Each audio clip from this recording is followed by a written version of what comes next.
this morning to have this memorial service and really celebration of life for Julie, Gordon, Yanez. And we gather as family and friends and community. We gather as God's people, conscious of others who have died and the frailty of our own existence on earth. And we come to comfort and support one another in our common loss, and most importantly, to celebrate a beautiful life. And I'd like to begin with a reading from our sacred scriptures. Everyone should have two things, the prayer booklet, and also this beautiful program that Juan made. And so if you look in the prayer booklet, on page 16, we have this opening passage from Psalm 121. I will lift up mine eyes unto the mountains. From whence shall my help come? My help cometh from the Lord who made heaven and earth. He will not suffer thy foot to be moved. He that keepeth thee will not slumber. Behold, he that keepeth Israel doth neither slumber nor sleep. The Lord is thy keeper. The Lord is thy shade upon thy right hand. The sun shall not smite thee by day, nor the moon by night. The Lord shall keep thee from all evil. He shall keep thy soul. The Lord shall guard thy going out and thy coming in, from this time forth and forever. And as we start, I'd like to start just with a kind of a personal prayer. A lot of emotions. It's very, very sad. And it's hard to make peace with something that just seems so sad. And so I start with this prayer to put some words to some of the feelings. And I think Jews and Catholics have this in common. We're very good at scripted prayers, but this is a prayer from the heart. Oh God, in this hour of grief, lift our hearts to you for comfort and hope. Give us strength to carry on in the days ahead. And Julie, although we don't know why, it is your destiny to return. It is ours to remain and remember. It is for you to embrace the all. It is for us to struggle with the parts. It is for you to be, for us to become. You will not be forgotten. You will always be loved. And now it is time for you to move on. Go in peace, and may your soul be bound up in the bonds of everlasting life. And we say, Amen. And probably the most well-known of all of the Psalms is the 23rd Psalm. And this is on page 7.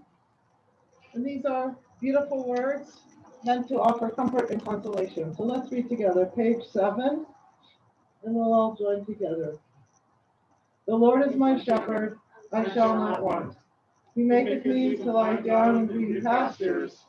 He leadeth me beside the still waters. He restoreth my soul. He guideth me in straight paths for his name's sake. Yea, though I walk through the valley of the shadow of death, I will fear no evil, for thou art with me. Thy rod and thy staff, they comfort me. Thou preparest a table before me in the presence of mine enemies. Thou hast anointed my head with oil, my cup runneth over. Surely goodness and mercy shall follow me all the days of my life, and I shall dwell in the house of the Lord forever. And one of the things Julie loved was music and friends. And so she was blessed with talented friends and the gift of music. And so we have Dr. Natalie who's going to sing on page 4, the opening passage. It's a collection of a couple of different psalms together. And then I have a nice modern translation that I'll share. So page 4.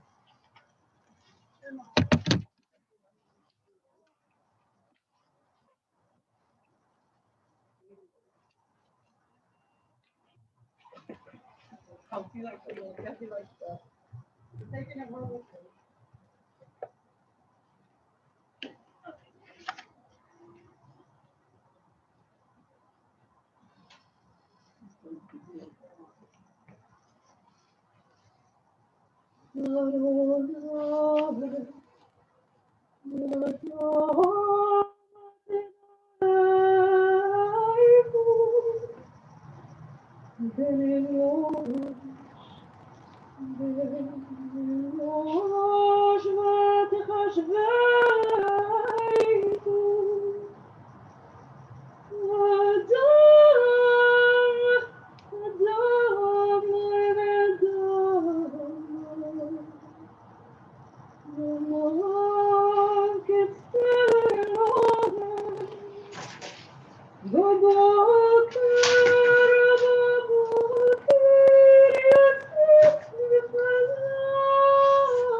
and I have a nice translation of that I'd like to share. And the reason I include that is it has the words in it, teach us to number our days, to use them wisely. Lord, what are we that you have regard for us? And what are we that you take account of us? We are like a breath, our days are as a fleeting shadow. In the morning we flourish and grow up like grass. In the evening we are cut down and wither. So teach us to number our days, to use them wisely, that we may acquire a heart of wisdom. May our days of sorrow, the times we have suffered, be matched with days of joy. That we come to recognize the lasting purpose in our lives, and indeed accomplish something worthy of remembrance. And actually, the burial is going to be tomorrow at a special place that they picked in Santa Barbara. And so I want to just share this image with you. Someone handed this to me once, this little image. So I share this with you. The tide recedes, but leaves behind bright seashells on the sand. The sun goes down, but gentle warmth still lingers on the land. The music stops, and yet it echoes on in sweet refrains. For every joy that passes, something beautiful remains. And I'll do one more reading, and we have lots of people to share stories and memories and love, so many wonderful things to think about. I want to share this reading because I think it's helpful. It was written over 2,000 years ago by a Jewish wisdom teacher named Joshua ben Sirach, and I find these words still meaningful and helpful to this day. Fear not death. We are all destined to die. We share it with all who ever lived, with all who ever will be. See well the dead. Hide not your grief. Do not restrain your mourning. But remember that continuing sorrow is worse than death. When the dead are at rest, let their memory rest, and be consoled when the soul departs. Seek not to understand what is too difficult for you. Search not for what is hidden from you. Be not overoccupied with what is beyond you, for you have been shown more than you can understand. As a drop of water in the sea, as a grain of sand on the shore are a person's few days in eternity. The good things in life last for limited days, but a good name endures forever. O God, you redeem our souls from the grave. You are the rock of our salvation. Forsake us not in time of trouble and distress. Help us to endure, O Lord, for we place our hope in you. And in a moment, we're going to have, and you have the handout, so you kind of have the order of who's going to speak at which time. And I just wanted to say that my connection to the family is through Suzanne. Suzanne has been since college. They've been friends with Julie, and I'm the rabbi at the couple where Suzanne sings for us and participates in everything. So that's my connection. And I wanted to say that I did speak with Rabbi Joe Black, and he said that when Julie came to Albuquerque, she was immediately embraced by the community, by Congregation Albert, and she was a wonderful, caring part of the community. Everybody misses her. He mentioned that she was a remarkable human being, and she inspired love, and he said even more than she realized it, because she was so humble, and he said she had a sweet nature, and she touched everyone, and she was truly beloved. So those were his words. And I just wanted to add that I wore my Kai. Kai means life, and we celebrate life. And I admire you so much for your love, your devotion, your dedication, your being by her side and being her true love, and the beautiful things that he made this beautiful program and he wrote. We will love you forever, our beautiful Julie. And o-tach vaed. I love you forever, my beautiful eternal soulmate. So that's very, very special and beautiful. So we'll start with her brothers, first Michael and then Bruce, and we'll go, everybody has the order. So you're welcome to come up and share.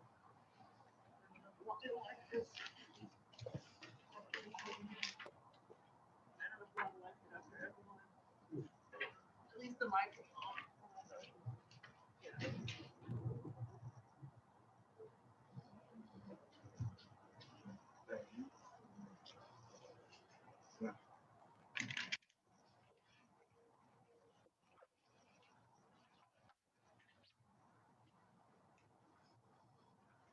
afternoon.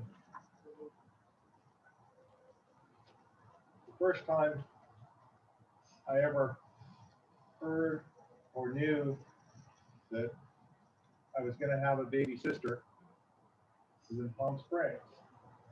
And we were visiting our other sister, Leslie, who lived in a place called Angel View in Palm Springs, and we would go visit her every weekend. One weekend, Mom and Dad and Bruce and I were staying at the hotel, and Mom came in with a smile. Dad came in too. Said, "We're gonna have a little baby sister." And that was the first time that I ever knew that Julie was going to come into existence. From that point on, I was excited and I was happy. And when she came home from the hospital, there was a reality. I was even happier. And there was never really a day that went by where I wasn't excited or happy to see Julie, to talk with her. She had a great spirit. She was a warm person. She was very, very sweet all the time, and she loved to play games. And that was sort of a hallmark for Julie throughout her entire life. Was let's play games. Let's play the card games. Let's play code names. Let's play stuff. She was a delight, and she delighted in the simple things, and she delighted in the traditional things. She liked new things, and she liked travel, and she liked going back and experiencing the same things again and again and again. And, Thursday night dinners with the family was always something that she looked forward to very much. And hanging out on holidays and Jewish holidays and regular holidays and even Christmas and everything was a celebration for her. She looked for the opportunity to celebrate life, to celebrate being together with her friends. But she did it in a way that surpassed anybody else that I knew. And I'll miss that. I'll really miss that going forward. I was visiting my father. Our father, Robert Gordon, is in the hospital now. He couldn't be with us today. He gave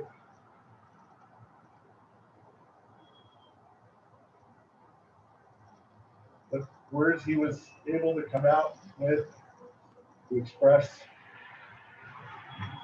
his loss, everyone's loss. He just wanted me to remind everybody, in his own words, and he's a man that could be very succinct. Julie was a charming and wonderful person, always. And every time that I would call up my father, while he's in the hospital, how's Julie doing? How's Bruce doing? How's Max and Lizzie doing? How's Josh doing? How's Lori doing? Because Julie was always first on his mind, and it's a sad day for us. I'll miss Julie every day. I'll miss being able to call her up or discuss things with her and get her point of view. She was a lovely person. She was sweet beyond words. All I can say is goodbye, Julie. I love you.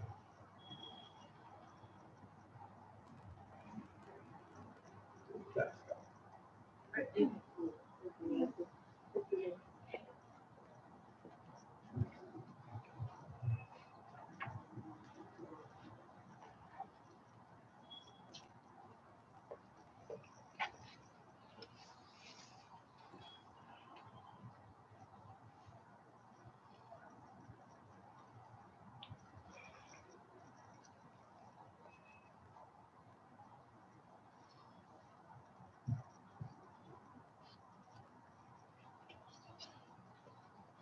Thank you, Michael. Those are wonderful words.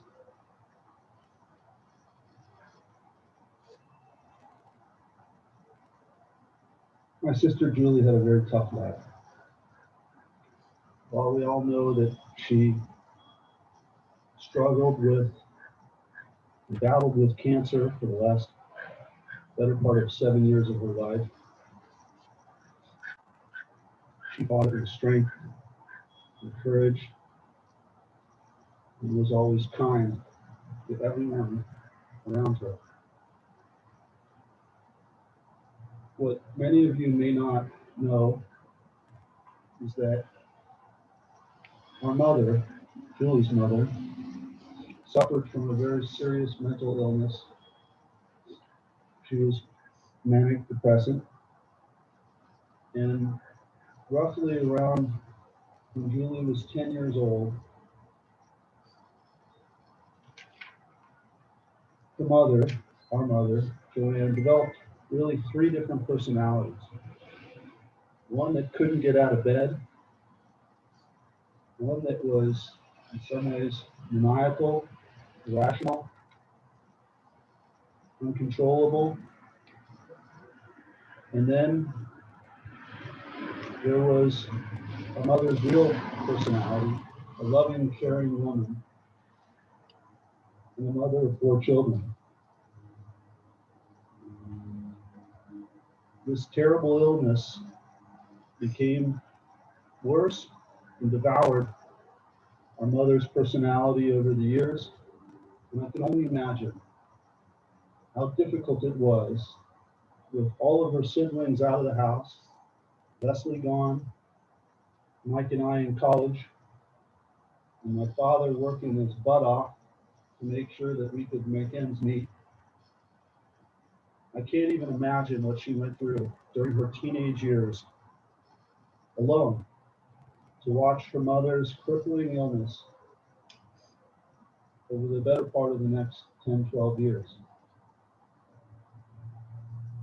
When she was a young woman, she was strong enough to recognize that she needed to go, leave, and really develop. And that's when many of the friendships developed, strong friendships. And this is when Julie really blossomed. She was able to go out into the world on her own and forge lifelong friendships with an army of the most wonderful people I've ever met. Julie also had a very good life.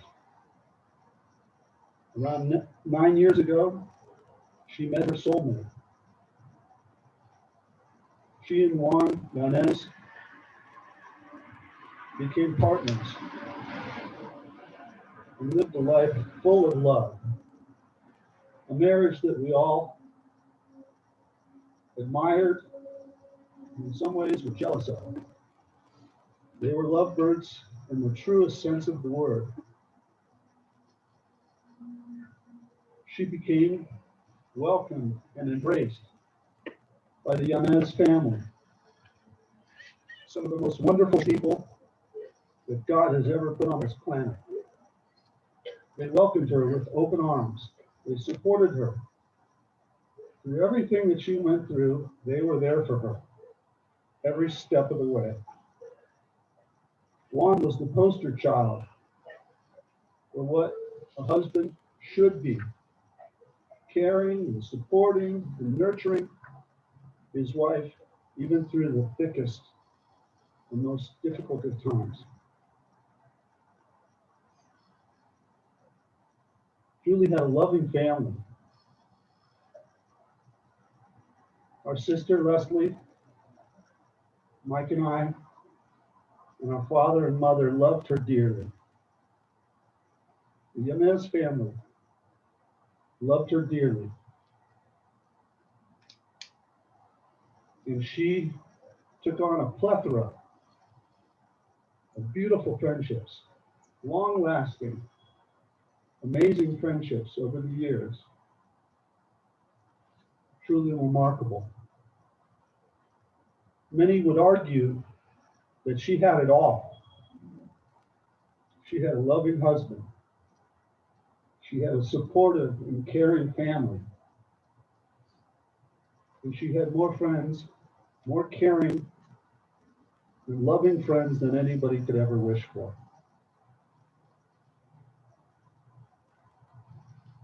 Julie had a meaningful life. She was so kind and good-natured, even in the face of the worst adversity. She handled it with poise and courage and kindness. There wasn't ever a bad word about anybody out of her mouth. She was always positive.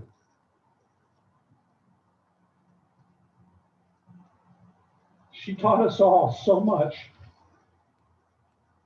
We have so much to take away from this relationship. I'm so happy and so fortunate to be able to say that my younger sister taught me so much about the world. And when I face adversity, I will ask myself, what would Julie do? How would Julie react in this situation? Because in life, there's many things that you just simply don't have control over. You don't know whether or not you're going to get a short straw or a long straw. You really don't have control over the crappy things that are going to happen to you. But one thing my sister taught us is that while you might not have control over those things, you have all the control over your reaction to them and how you carry about your life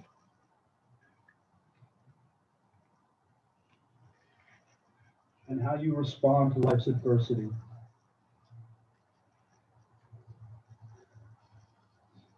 My sister was a great person.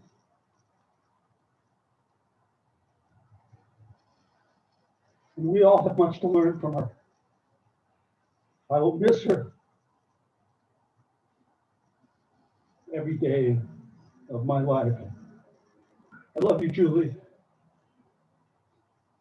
And wherever you are, may you rest in peace. I love you.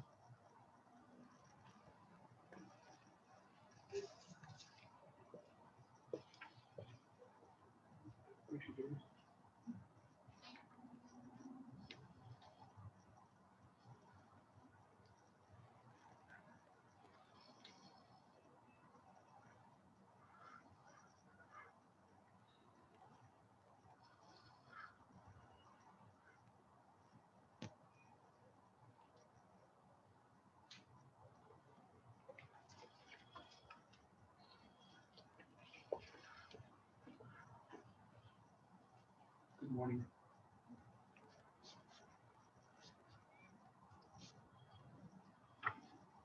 This is a poem that I recited to Julie on February 5th during our Zoom meeting, and the day after she had told me that she had gone into hospice care. I went up to her room because I wasn't allowed to go see her. Before I would show up to the hospital and call her from outside.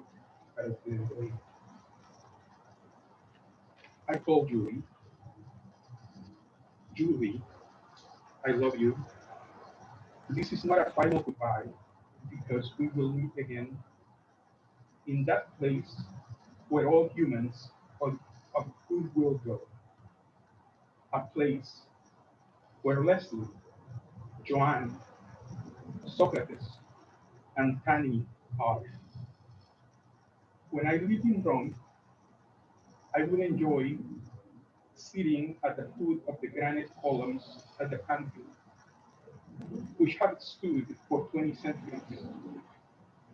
I understood then that the time we spend on Earth, on this dimension, is relatively brief, just like the time we spend in college. We will meet again in that dimension when my time comes. Going to school, I will catch up to you well before this century matures. Your physical presence will be missed, no doubt. You will continue to live lovingly on my mind until we meet again.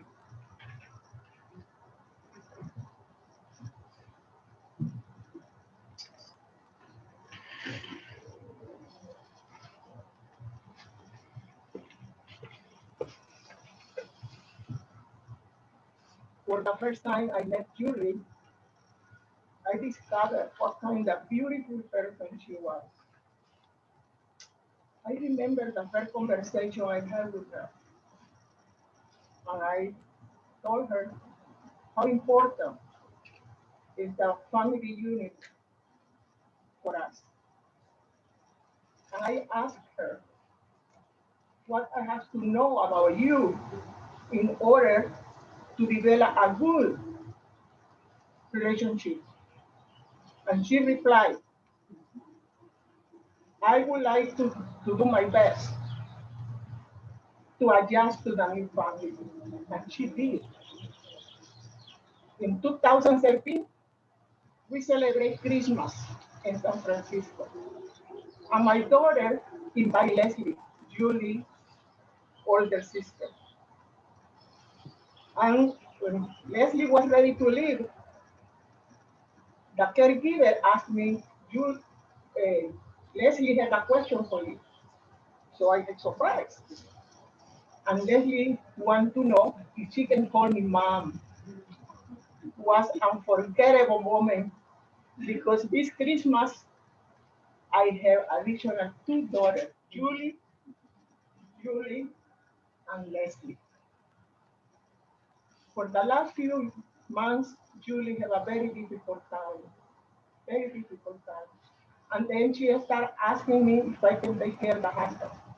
I say, of course, you don't have to worry. Don't worry burden your soul with worries. The last 2 years, Julie suffered so much and pain always, but she always smiled. You know that. She always comfort you. She always asking you for your family. So now, Julie, you are free. No medicine, no pain, no suffering. So fly higher and higher as an eagle. I love you, Julie.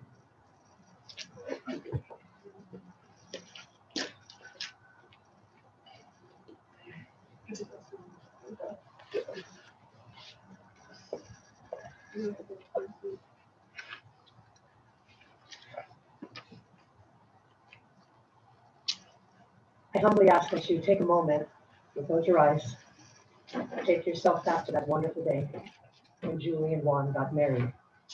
Which is you're my peace of mind in this crazy world. You're everything I try to find. Your love is a pearl. You're my Mona Lisa. You're my rainbow skies. And my only prayer is that you realize you'll always be beautiful in my eyes. The world will turn and the seasons will change. And all the lessons we will learn will be beautiful and strange. We'll have our fill of tears, our share of sighs. My only prayer is that you realize you'll always be beautiful in one's eyes. You will always be beautiful in my eyes, and the passing years will show that you will always grow ever more beautiful in my eyes. Now there are lines upon my face from a lifetime of smiles. When the time comes to embrace one long last while, we can laugh about how time really flies. We won't say goodbye. True love never dies. You'll always be beautiful in Julie's eyes.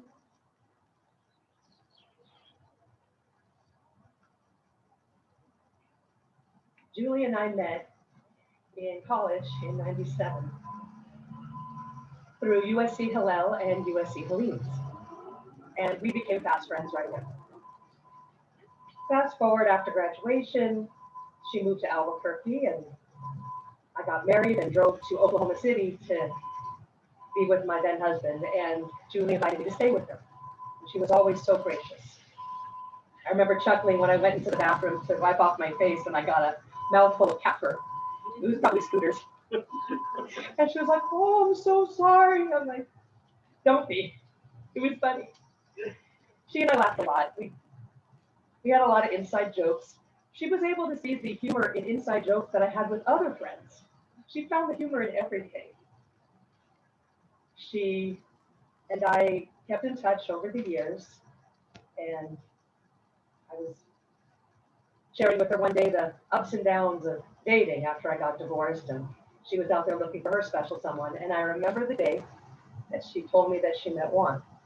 And I remember the day that she said, "Suzanne, I think it's serious, but I'm not sure, we come from different faiths." I said, "Julie, who gives a flying turnip?" Remember, she didn't curse, so I watched my mouth too. And I said, "Follow your heart. If you found true love, go with it." And she did. And I was fortunate to find true love later that year as well. And Julie Juan came to our wedding. She loved my daughter like she was her own. She loved everyone's children like they were her own.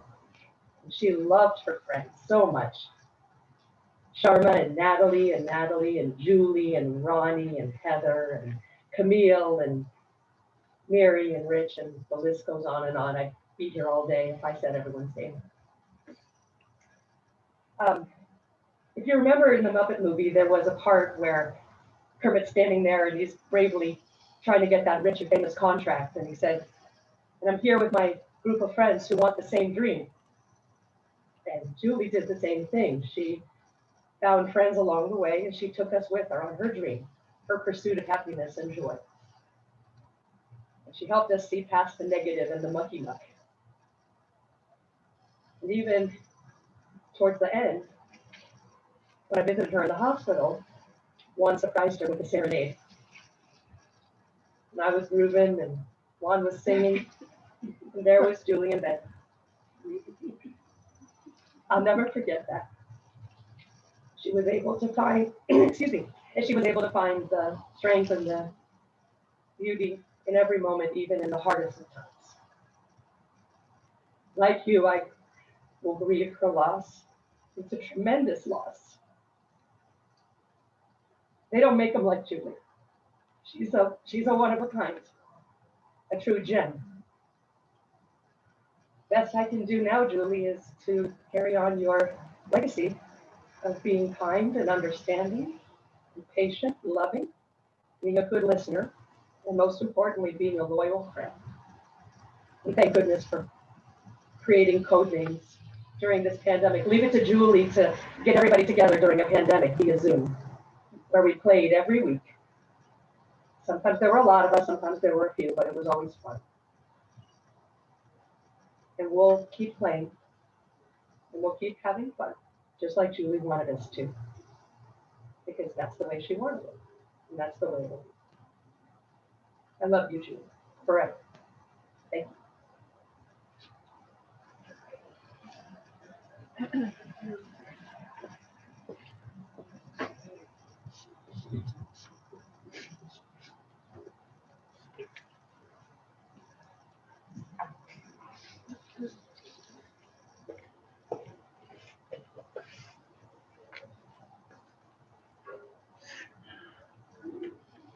Good morning.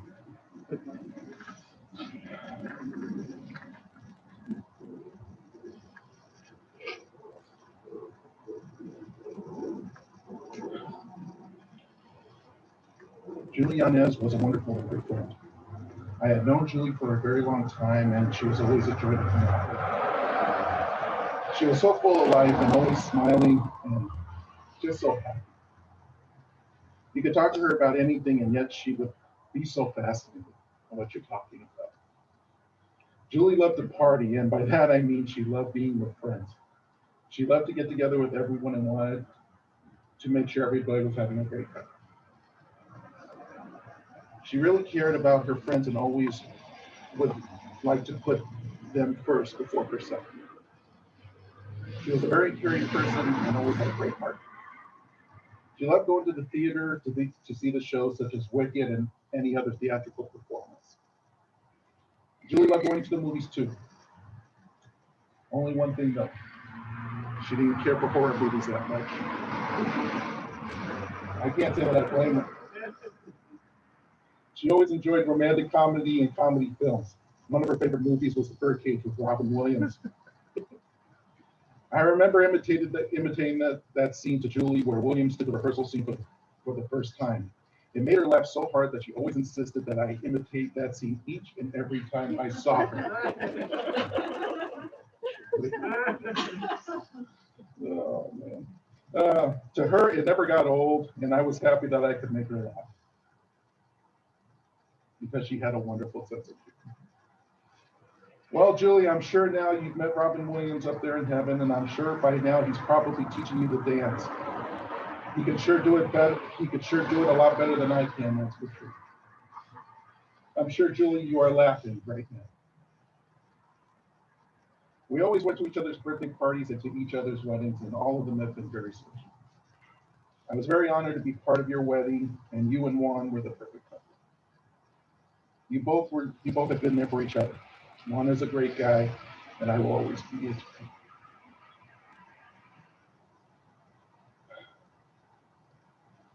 One of Julie's favorite idols was actor Henry Winkler, who many of you know played the Fonzo in the classic hit TV series Happy Days. I was very fortunate to get Mr. Winkler to send a special note to Julie. When Juan read the note from Mr. Winkler, Julie's eyes lit up, and she squeezed Juan's hand in excitement. I was so happy to do that for Julie, and that she got the message. Sorry. My condolences to the Yanez family. My condolences to the Gordon family. Julie, I want you to know that I know you're in a better place and that you are not in pain. I miss you. Make sure you do.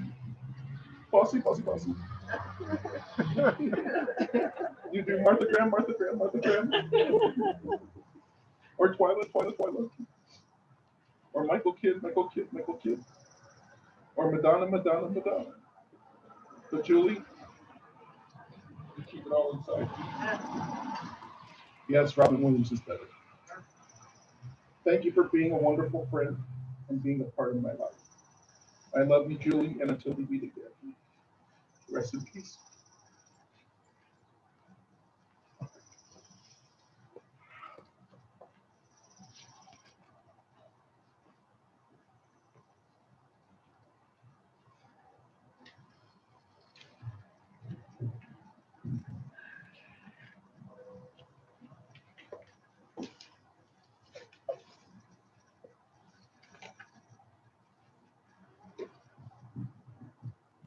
I appreciate Juan, you, and Julie's family giving me a few minutes.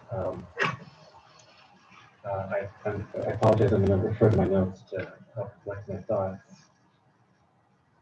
I've known Julie since I was 5 years old. We carpooled together during kindergarten. The carpool was with Julie Rosen, Julie Kilman, and Julie Gordon. So that made me the lucky 5-year-old boy sandwiched between 3 Julies. When you've known someone for so long and from such an impressionable time in your life, I think you really truly get to know the essence of a person. I've considered her one of my best friends. And while there are endless attributes I could talk about, I want to highlight 3 facets of Julie that I like to believe are timeless truths about her.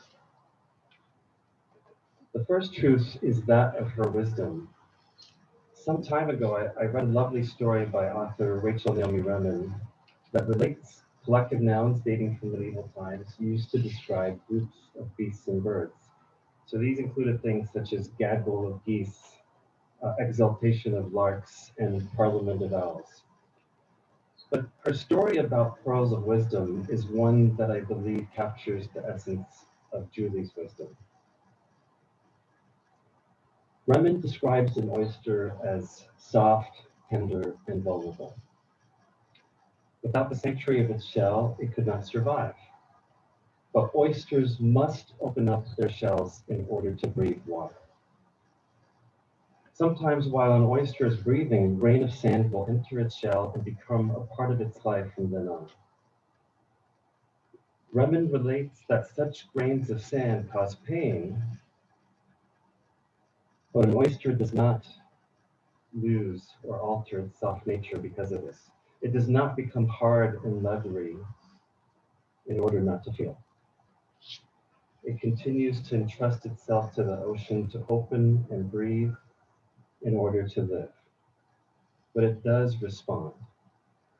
Slowly and patiently, the oyster wraps the grain of sand in thin, translucent layers until over time, it has created something of great value in the place where it was most vulnerable to its pain.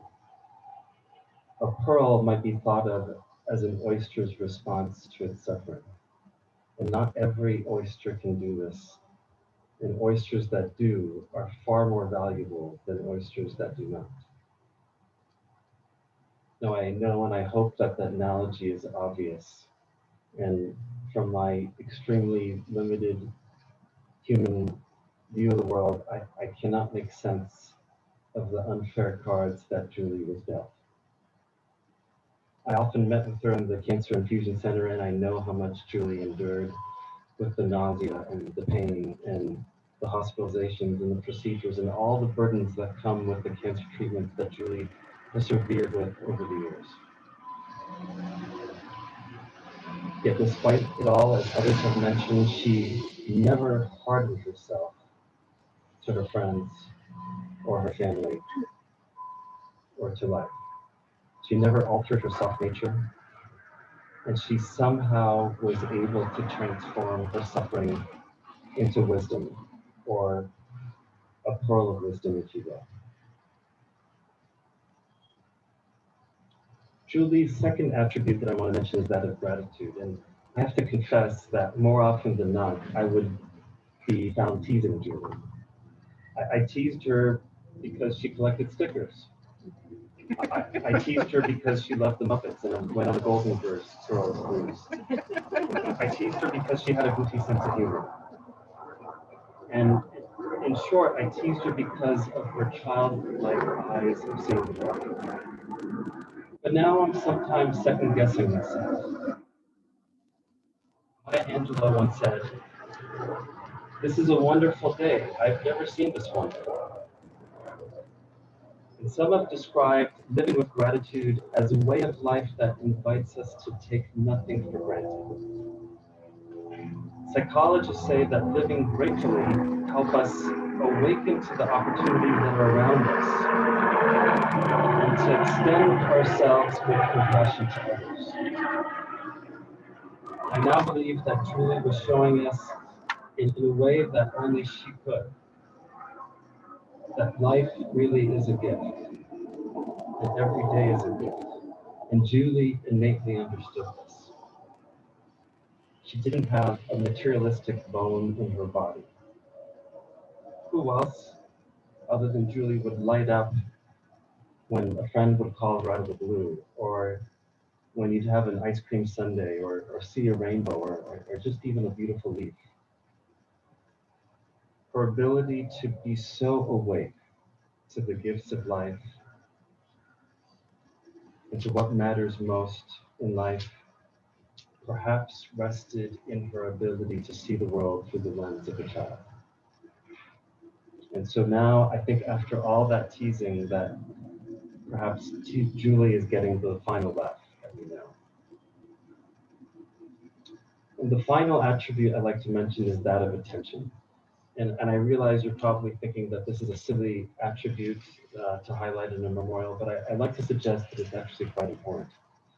And I hate to be cynical, but I'm willing to bet that in today's world, most of us don't pay attention.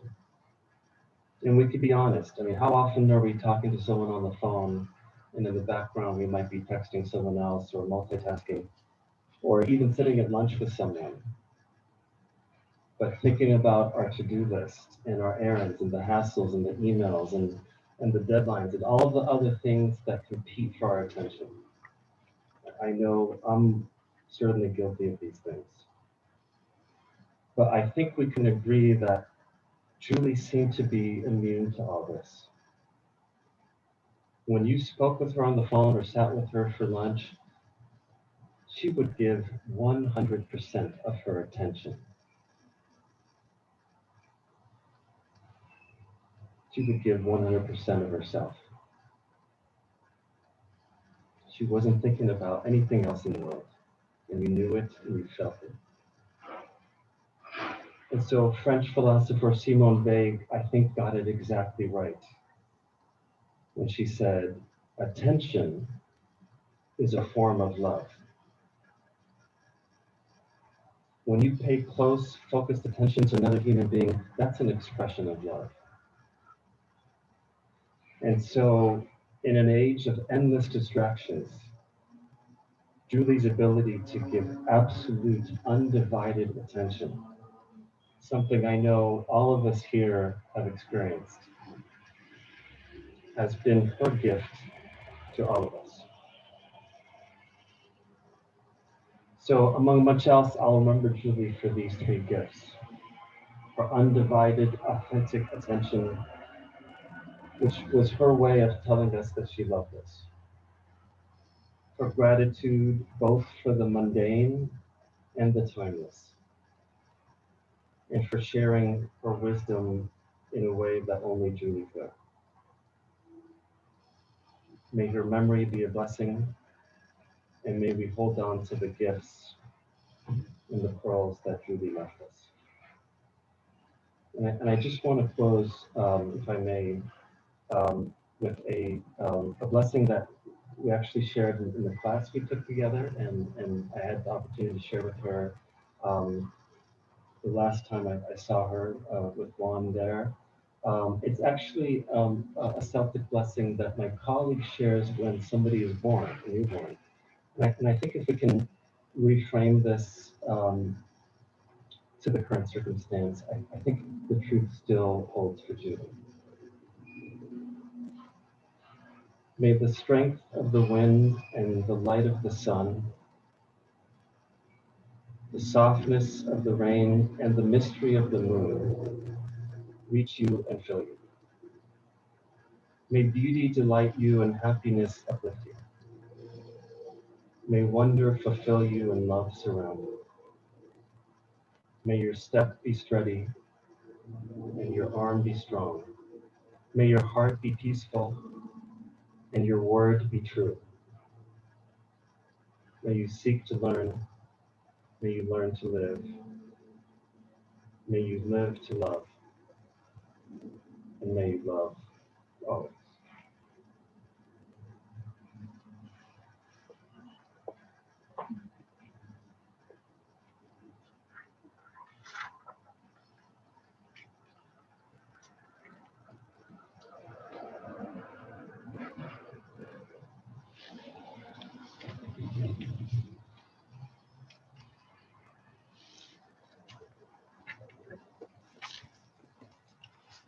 To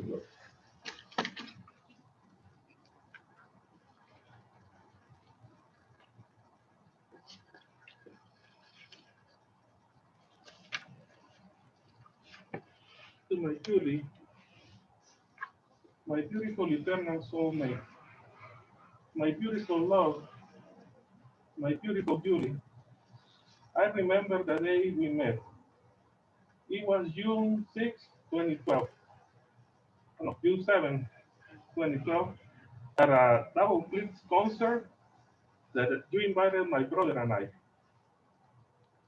The Double Blitz are a two-sister duo who sing nerdy songs about things like dinosaurs, kittens, and burritos. From the very first time that we met, you opened my mind and spirit to new things.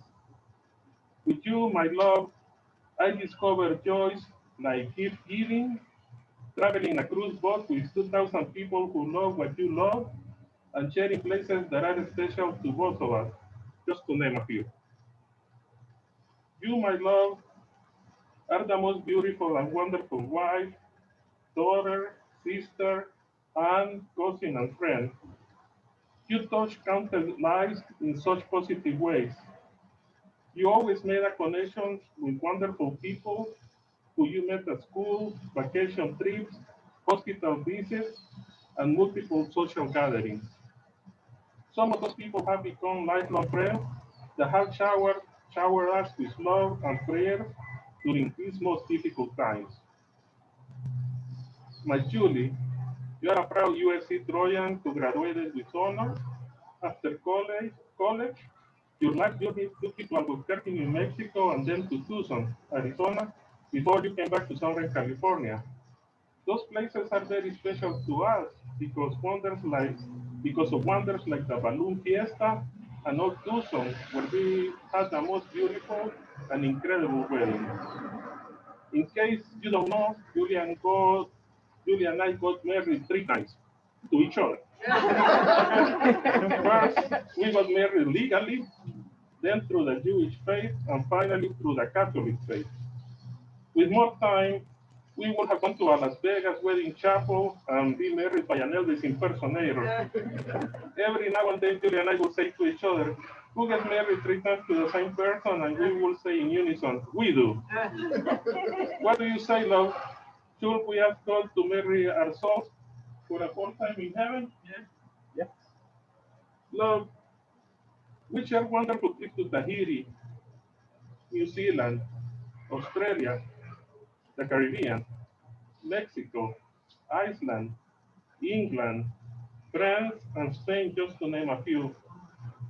During those trips, we will go on guided excursions, visit the wonderful places, and experience things that were new to me, like swimming with dolphins, stingrays, and baby sharks. That was new. We also carried a baby alligator and a big boy in Australia. We took these trips in between chemo treatments, and my love, I always admire your courage in not letting cancer keep us from having such beautiful experiences. I will always remember when you went on a weekend trip to a forest camp in Riverside, where you met other remarkable women who were also battling cancer. I remember when you called me to tell me, I took a trip down a zip line today, and me responding, are you okay? I didn't know you were going to do that. You respond was a beautiful laugh, and then you say, yes, I'm okay. It was awesome. My love, you didn't let cancer or fear limit what you wanted to experience in life. You are a true example of courage. You are my angel warrior. All of us here know all of us here know of Julie's passion for board games. Julie was a fierce competitor in backgammon, face 10, Lost Series, and Clue, just to name a few. Julie will tell me how competitive she and her father Robert were in backgammon. The one game that Julie got a lot of us to learn and appreciate what's called names. Julie figured out a way to stay in touch with family and friends despite the COVID-19 pandemic. Julie, being a Microsoft Excel wizard, developed a spreadsheet that we would use to play on names during Zoom conferences every Saturday afternoon. The record for the number of friends who chose to play online is 61, I believe. This became a beautiful weekly tradition that Julie started and that I know she hopes will continue. If you are a friend of Julie, you are most likely a fan of the Muppets, of the Golden Hair TV show, and of game shows. Her love and passion for this show is what led us to taking wonderful cruise trips in which we met wonderful people who share same love and passion for those shows. I feel that because of Julie, I left to rediscover and fully embrace TV shows and activities that once I loved in my childhood and youth. I witnessed how during those cruise trips, Julie would make so many connections to so many great people who would then become lifelong friends. My love, you are just incredible.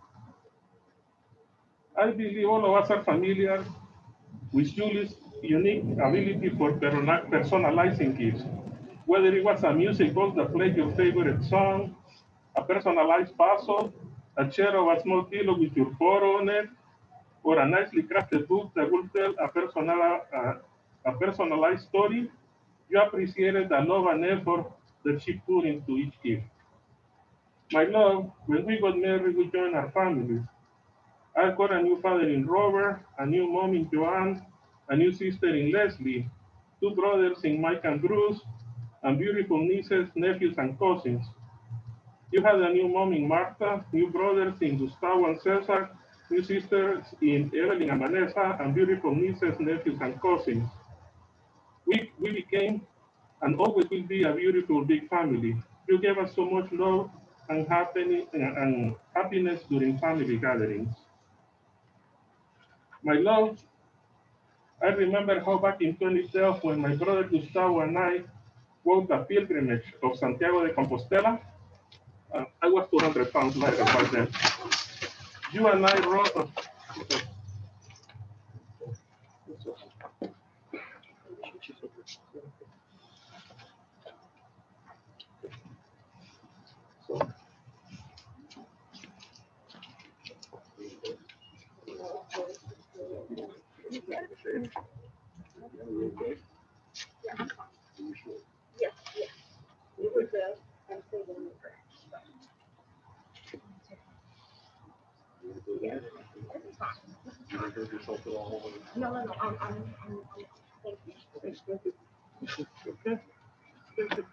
My love, I remember how back in 2012, when my brother Gustavo and I had walked the pilgrimage of Santiago de Compostela, in those days I was 200 pounds lighter.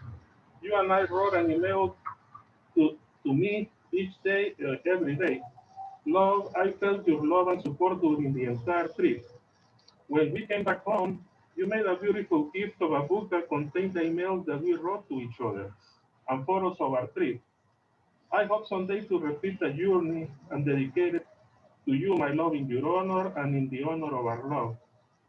My beautiful Julie, I was blessed with being married to you in this world for almost 8 years. You came into my life about 8.5 years ago. You were diagnosed with cancer on March 23rd, 2013. So cancer has been part of our narrative for almost the beginning. However, thanks to your courage and determination to live life to the fullest, cancer never defined us. Yes, there were bad days in which this disease made us uh, experience anguish, anger, frustration, and despair. But at the end of the day, whether it was a good day or a bad day, the prevailing emotion was the true and eternal love that we feel for each other and for each of our loved ones. You fought your illness valiantly and admirably. You approach each day that you battle this illness with love, courage, and compassion. My love, you often place the enjoyment of those around us during trips and gatherings ahead of your suffering. You embrace everybody with love and smile, even if you were enduring tremendous pain. Even at the hospital, you make doctors and nurses laugh. As I am very sure that all of you know, Julie was not a fan of the guy who just left the White House.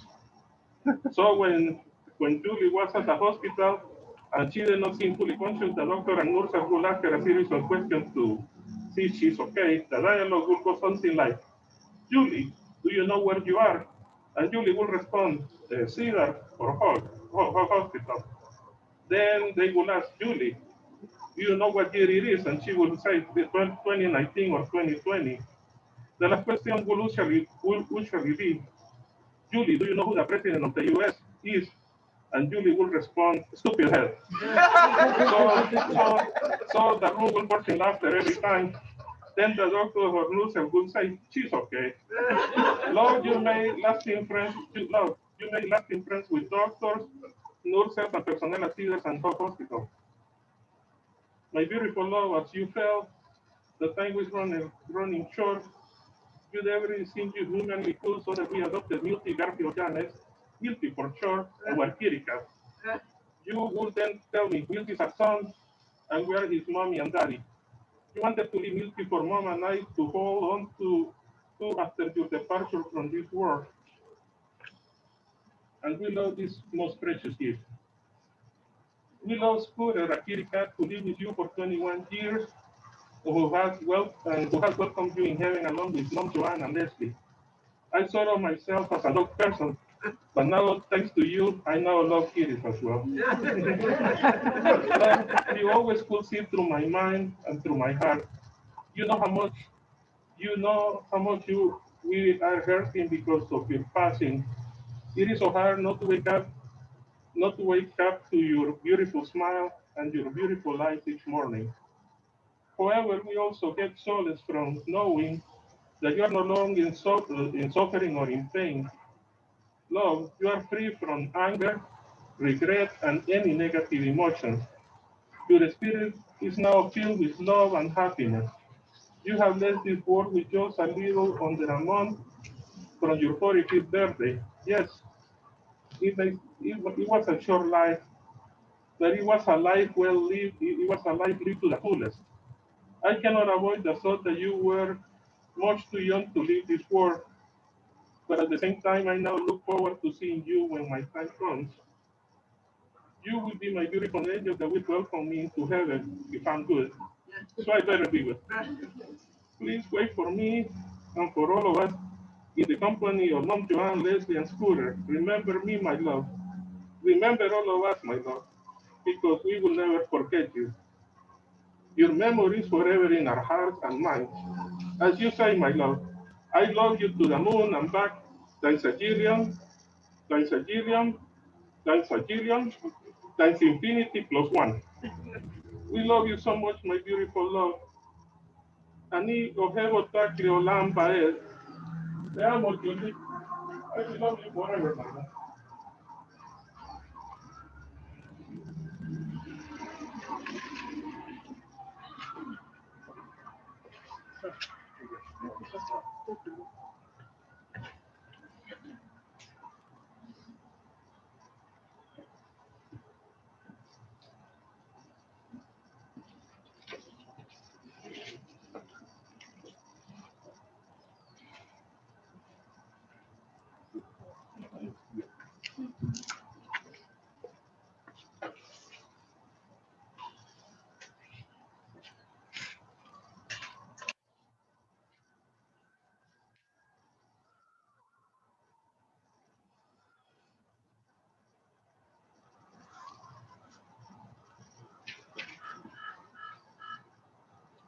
We're all so gifted with Julie's light that will live on far beyond her passing. It is inspiring to hear of the incredible ways that she lifted everybody up and the really, really sacred relationship that she had with you on and with your family. She brought people together from near and far and connected people in ways that created family. I wanted to share this song, Be the Light, which to me epitomizes who Julie was and is to all of us.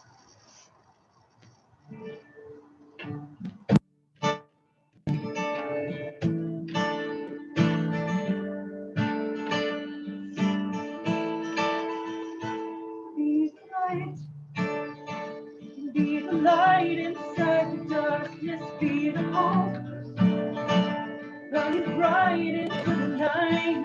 Be the voice for those who cannot raise it. Be the one who leads the way through the world's darkest days. Be the light. Be the light. Be the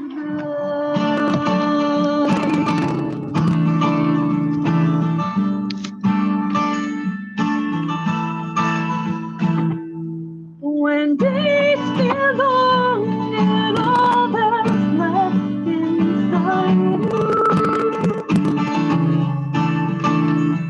our darkest days, reach for the light to guide you.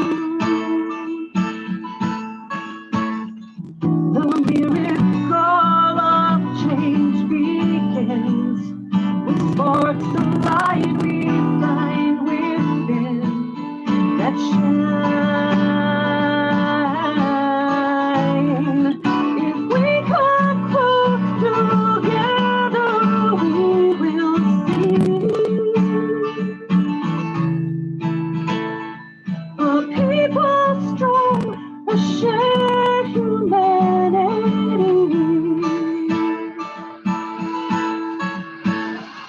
To transform darkness into light, to lead with love instead of might.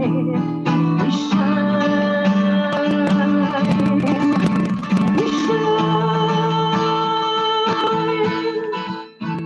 Be the light, be the light inside the darkness, be the hope, burning bright into the night. Be the voice for those who cannot raise it. Be the one who leads the way through the world's darkest days. Be the light, be the light, be the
Thank you, everyone, for speaking so nicely, so beautifully. We just have a few of the concluding prayers. And one of the prayers we have is taken from the book of Proverbs. In chapter 31, it's like a Hebrew ABC. Each line is a line of praise of a strong, courageous woman. In Hebrew, it's called Eshet Chayil, a woman of strength, a woman of valor. I have an abbreviated version, but I think this is really nice. And it ties in with everything that you shared, all the beautiful thoughts and memories, and really, truly inspirational. A woman of valor who can find. She is more precious than fine pearls. Her loved ones trust in her, and so they lack nothing. She does them good, never harm, all the days of her life. She perceives that her labor is rewarding. Her candle burns on into the night. She reaches out to those in need and extends her hands to the poor. She is clothed in strength and dignity. She speaks with wisdom. The law of kindness is on her lips. Her family rises up and blesses her, and her family sings her praises. Many daughters have done valiantly, but you excel them all. And we're going to do this beautiful prayer. It's called El Maleh Rachamim, and it's kind of symbolically sending the spirit on its way. This is a beautiful prayer. It's on pages 20 and 21. And we were looking for Julie's Hebrew name, and it's on your ketubah. She had a beautiful Hebrew name, which is Ilana Dina. And we'll ask everyone who can to please rise. It's customary to stand. So pages 20 and 21. And Suzanne is going to lead this beautiful prayer. We'll do it in Hebrew and then in English.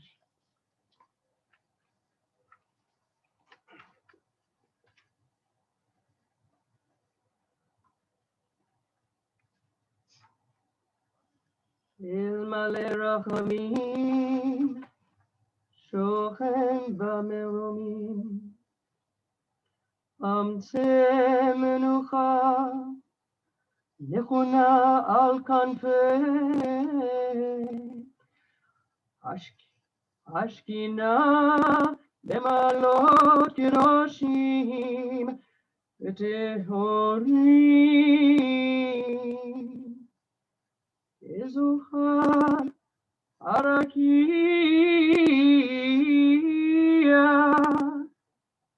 מזהירים את נשמת אילנה דינה, שהלכה לעולמה בעבור, שנהגו צדקה ביד אזכרת נשמתה,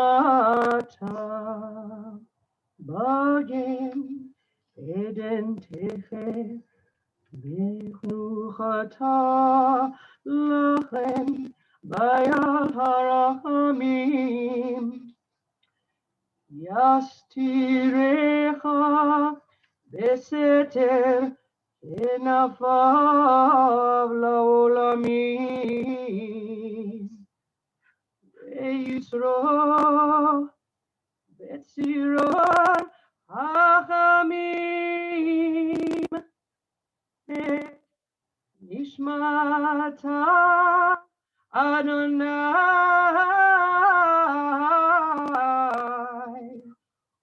ונחלתיו וינוח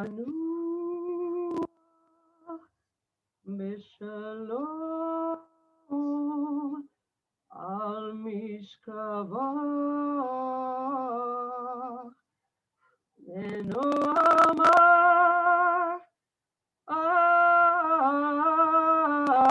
אמן.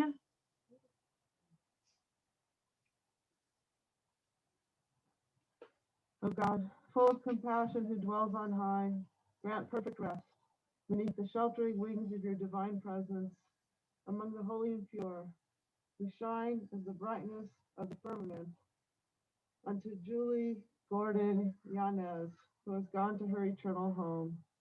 God of mercy, bring her under the shelter of your wings. Let her soul be bound up in the bonds of eternal life. May you be her inheritance. May her repose be in peace. And we say together, Amen. And in a moment, we'll do the Kaddish prayer. I'll tell you what page it's on. It's the next page, page 22. But before we do that, we have a custom, and you can remain standing if you like, because we'll stand for the Kaddish.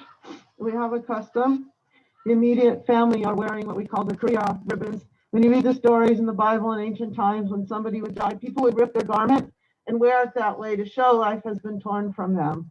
Some people still rip their garment today. Not everybody does that. So the immediate family members are wearing a ribbon. We call it a Kriya ribbon. Kriya means to tear. And ironically, there's a prayer that we even say before we tear it. What prayer should we say? Our hearts are sad and empty.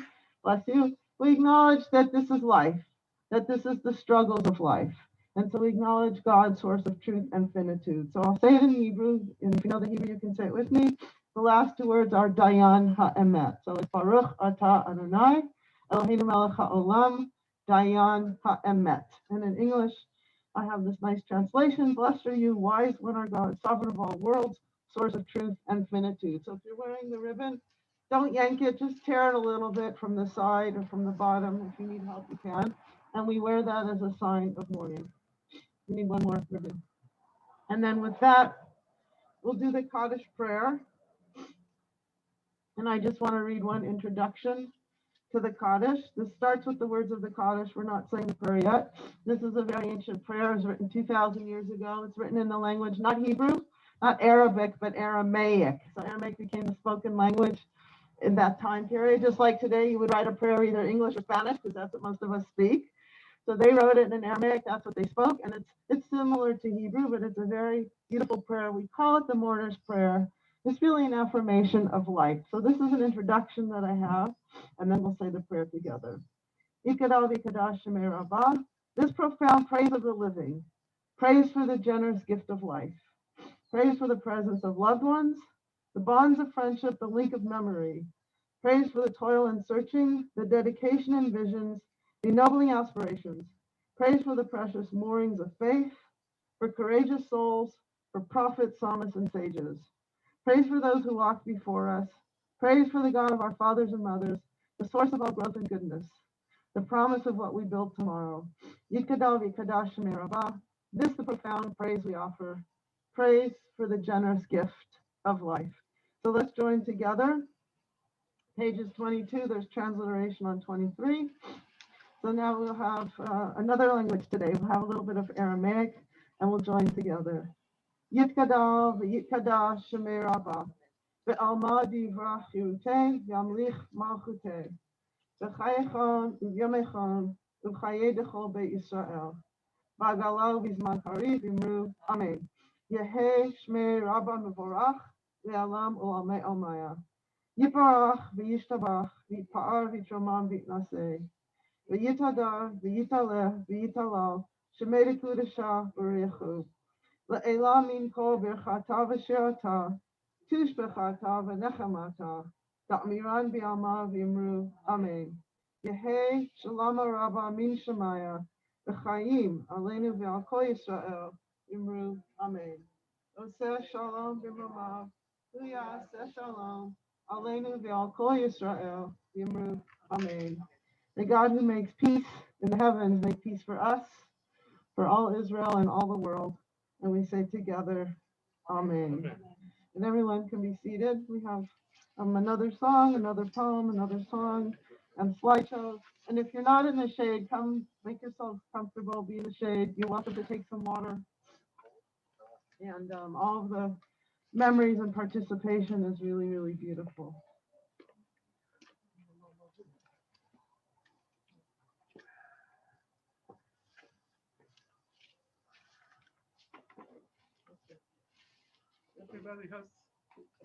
Everybody has this page, right? This was one of Julie's favorite songs. Everybody has it, right? Oh, you can have If anyone needs the words. Yeah, I know that one. But it'll probably ring. It'll probably ring a bell. Oh, but there should be some extras somewhere. Yeah, they're on the table. Oh, okay.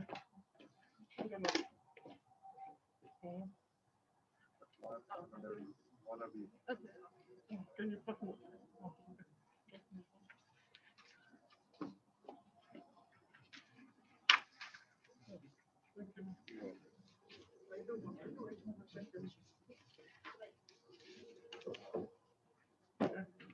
Let's sing together. Why are there so many songs about rainbows? And what's on the other side? Rainbows are visions, but only illusions. And rainbows have nothing to hide. So we've been told, and some choose to believe it. I know they're wrong, wait and see.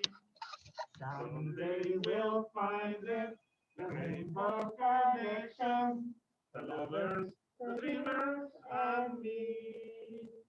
Who said that every wish would be heard and answered when wish on the morning star? Somebody better and someone believed it. Look what it's done so far.